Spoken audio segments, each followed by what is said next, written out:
ನಾಳೆ ಆಂಧ್ರಕ್ಕೆ ಅಪ್ಪಳಿಸ್ತಾ ಇದೆ ಮೋಂತಾ ಚಂಡಮಾರುತ 110 ಕಿಲೋಮೀಟರ್ ವೇಗದಲ್ಲಿ ಈ ಚಂಡಮಾರುತ ಅಪ್ಪಳಿಸಲಿರೋದು 23 ಜಿಲ್ಲೆಗಳಲ್ಲಿ ಹೀಗಾಗಿ ರೆಡ್ ಅಲರ್ಟ್ ಭಾರಿ ಮಳೆಯ ಎಚ್ಚರಿಕೆಯನ್ನ ಇಲಾಖೆ ಕೊಟ್ಟಿದೆ ಮಚಲಿಪಟ್ಟಣಂ ಕಳಿಂಗಪಟ್ಟಣ ನಡುವೆ ಭೂಕುಸಿತ ಕೂಡ ಆಗೋ ಸಾಧ್ಯತೆ ಇದೆ ಒಡಿಶಾ ಮತ್ತು ತಮಿಳುನಾಡಿನಲ್ಲಿ ಮೀನುಗಾರರಿಗೆ ಎಚ್ಚರಿಕೆ ಕೊಟ್ಟಿದ್ದಾರೆ ಸಮುದ್ರಕ್ಕೆ ಇಳಿಬೇಡಿ ಎನ್ನುವಂತಹ ಸೂಚನೆ ಕಡಲ ತೀರ ಪ್ರದೇಶದಲ್ಲಿ ಅಧಿಕಾರಿಗಳು ಎಚ್ಚರಿಕೆಯನ್ನು ವಹಿಸಿದ್ದಾರೆ ಮೋಂತಾ ಚಂಡಮಾರುತ ಅಪ್ಪಳಿಸ್ತಾ ಇರೋದ್ರಿಂದಾಗಿ ಮಳೆಯ ಮುನ್ಸೂಚನೆ ಇದೆ ರೆಡ್ ಅಲರ್ಟ್ ಇದೆ ಮೀನುಗಾರರಿಗೆ ಸಮುದ್ರಕ್ಕೆ ಇಳಿದಂತೆ ಎಚ್ಚರಿಕೆಯನ್ನು ಕೂಡ ಕೊಡಲಾಗಿದೆ ಈಗಾಗಲೇ ಸೂಚನೆಗಳನ್ನು ಕೊಡಲಾಗಿದ್ದು ಕಡಲ ತೀರ ಪ್ರದೇಶದಲ್ಲಿ ಅಧಿಕಾರಿಗಳು ಕೂಡ ಎಚ್ಚರಿಕೆಯನ್ನು ವಹಿಸಿದ್ದಾರೆ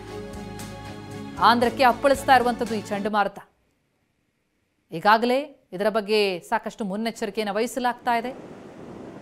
ಚಂಡಮಾರುತ ಅಪ್ಪಳಿಸ್ತಾ ಇರೋದ್ರಿಂದಾಗಿ ವಿಪರೀತ ಮಳೆಯಾಗುವಂತಹ ಮುನ್ಸೂಚನೆ ಸಿಕ್ಕಿದೆ ಅಲೆಗಳ ಭೋರ್ಗರ್ತ ಜಾಸ್ತಿ ಆಗ್ತಾ ಇದೆ ಮೀನುಗಾರರು ಇಳಿಬೇಡಿ ಅನ್ನುವಂತಹ ಸೂಚನೆಯನ್ನು ಕೊಟ್ಟಿದ್ದಾರೆ 23 ಜಿಲ್ಲೆಗಳಲ್ಲಿ ರೆಡ್ ಅಲರ್ಟ್ ಮಚಲಿಪಟ್ಟಣಂ ಕಳಿಂಗಪಟ್ಟಣ ಇದರ ನಡುವೆ ಭೂಕುಸಿತ ಆಗುತ್ತೆ ಅನ್ನುವಂತಹ ಸಾಧ್ಯತೆಗಳನ್ನ ಕೂಡ ಊಹಿಸಲಾಗಿದೆ ಇನ್ನು ಒಡಿಶಾ ಮತ್ತು ತಮಿಳುನಾಡಿನಲ್ಲೂ ಕೂಡ ಮೀನುಗಾರರಿಗೆ ಎಚ್ಚರಿಕೆಯನ್ನು ಕೊಟ್ಟಿದ್ದಾರೆ ಒಂದಾದ ಮೇಲೊಂದು ಚಂಡಮಾರುತ ಅಪ್ಪಳಿಸ್ತಾ ಇದೆ